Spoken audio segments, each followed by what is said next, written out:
It's the sound that makes fugitives all over Northeast Ohio just a little bit nervous. Are they next up to be featured on Cuyahoga's Most Wanted? Every week we feature individuals that are fugitives from the law. They have warrants out for their arrest. They are innocent until proven guilty, but they're facing serious charges. They don't need to be on our street. They need to be in front of a judge. We're going to welcome in, as we do every week, Detective Red Dyer with the Cuyahoga County Sheriff's Department.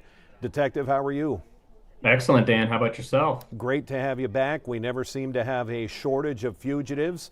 I always think maybe one of these weeks you're going to email me and say, Dan, no segment this week because there's just no more people left to catch. And somehow that's never the case. Detective, why do we do this partnership? We've done it for a number of years, every week almost. What is this partnership about between Crime Stoppers of Cuyahoga County and Channel 19? Well, Dan, as we discuss every week, we at Crime Stoppers, we recognize the value in the eyes and ears of our community. This program gives the community a chance to clean up their neighborhoods, and I think it's really important to note it gets justice for these victims. We don't think that it's fair that these individuals get to be out on the street sleeping comfortably in their beds while the victims have to sleep with one eye open. It's a very, very good point. It's one of the main reasons we do it. We're going to talk a little bit later about reward money that is up for grabs every single week. But let's get to our first case. Without further ado, what do we know about Dominic Smith? Well, what we know, Dan, about Dominic Smith is that in May of this year, officers were dispatched to a residence for a dispute. Upon arrival, the pregnant victim advised that during an argument, Dominic spit food at them, punched them several times, and smashed their phone. He actually left the residence prior to police arrival. The victim was conveyed to the hospital via ambulance for their injuries. Dominic actually has a criminal history with the Sheriff's Department dating back to 2020. He's approximately 5'7" and 140 pounds and was last known to be staying in the 8100 block of Dorver Avenue in the city of Cleveland. And as we know, in the state of Ohio, penalties for attacking a woman who is pregnant can be increased, especially when it comes time for sentencing. So think about that woman who had to be taken to the hospital. Obviously, there was a concern for the unborn child there. And she deserves justice, as Red was indicating. Red, let's get to our next case. Cameron Atkins, what do we know? Well, Dan, what we know is that according to reports in October of this year, Mr. Atkins is alleged to have discharged a firearm over the roadway. Discharged a firearm over the road at a vehicle that had two occupants. Following the incident, police located the firearm hidden in a closet with the serial number destroyed. He failed to appear for court, and a warrant was issued for his arrest. He's approximately 5'8" and 135 pounds and was last known to be staying in the 4100 block of Gifford Ave in the city of Cleveland. And as Red indicated, one of the charges is discharging of a firearm on or near a prohibited premise and premises. That's a very complicated title for shooting a gun across the road. They understand that that is increasing in danger when you are firing weapons across the roadway. It could go into a house, another car. So again, the penalties are increased. That's why that charge is put that way. We're going to take a quick break before we get to our third and final subject. This is somebody we have had on Cuyahoga's Most Wanted before. We need to feature him again because he's facing up to 17 charges and he continues to be on the run. We will be right back.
And we are back with Cuyahoga's Most Wanted and Detective Red Dyer. Detective, we don't have this happen a lot when we have to have a refeature because, quite frankly, this program works. We know that about 75% of the fugitives that have been featured here on Cuyahoga's Most Wanted have either been caught, turned themselves in, or some incredible work out there by the Fugitive Task Force, the Warrant Task Force for Cuyahoga County. But let's make this the time that gets Jason Bond Jr. caught. What do we know about Mr. Bond? Oh, and it looks like Red's shot has frozen up. Let's see if we get Detective Red Dyer back. We're going to give him just a quick second. While we do this, let's take another quick break. We'll be right back.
And it looks like we have Detective Red Dyer back. That's always good news. Detective, I want to make sure you're still with us. How are you?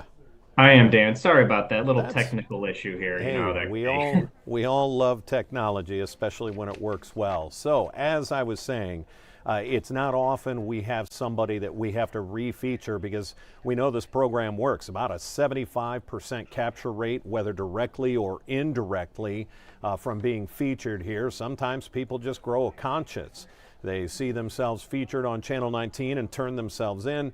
Most of the times, though, it comes from a tip or the incredible work of the Cuyahoga County Sheriff's Department. Let's get to our third and final case, a refeature. What do we know about Jason Bond Jr.? Well, Dan, what we know is that he actually has two warrants with the sheriff's department. In one case, it's alleged that in May of 24, Jason fled from the police during a traffic stop. And as we've often said, traffic stops are very dangerous for police officers because they're often unpredictable. He actually crashed into another vehicle, grabbed a handgun that had been converted to fully automatic, and ran from officers on foot. According to reports, he hid in a heavily wooded area and refused to surrender. He actually had to be physically forced out of his hiding spot and handcuffed. In his second case, it's alleged that in July of 24, Jason had a stolen license plate on his vehicle. Upon inventory of that vehicle, Cleveland police recovered a loaded firearm and suspected narcotics prepped for sale. And as we always say, where you find drugs, you will find guns. Dealing drugs is dangerous. He actually cut off his GPS monitor for these cases and fled, so warrants were issued for his arrest. He's approximately 5 foot and 200 pounds, was last known to be staying in the 17,000 block of Independence Road in the city of Brook Park. Yeah, and that's an individual that has proved slippery to catch, and we'd like to see him off our street. Detective, people get nervous, and I understand this. It's easier to mind your own business than it is to clean up your own street. It's much easier to just turn a blind eye to this, but that's not going to solve anything. So, the reason this program works, Crime Stoppers of Cuyahoga County, is because people get to remain anonymous. Walk us through what happens when someone calls the Crime Stoppers tip line. Well, Dan, as we discuss every week, when you call us, we don't take down your name, we don't take down your number, or any other personal identifying information. We also do not record the phone calls. All contact you have through us is referenced through an anonymous tip number, so your information is never exchanged. Yeah, and I always say that reference number is sort of like a tracking number on a package. We all get packages these days, and that's what you use. You call back in 45 days, give them your tracking number, your reference number, and see if your tip led to the arrest of one of the fugitives. Detective, there's a very important point here. People are helping to clean up their community, but at the same time, they're eligible for up to a $5,000 reward. And what do you like to remind people? That crime doesn't pay, but Crime Stoppers does. Crime Stoppers does pay, pays out all the time for the tips that come in. Let's show you that tip number one more time. 216-252-7463. It is a very simple number to remember. 216-25-CRIME is what it spells. Detective, that's going to wrap it up for this week. Another 3 fugitives on the run. Let's go out and get them. It's been a pleasure. All right, take care, Red. That will do it for our Cuyahoga's Most Wanted for this week. We start 3.5 hours of news and first alert weather just about a half an hour from now on Channel 19. Until then, I'm Dan DeRose with 19 News. Have a great afternoon.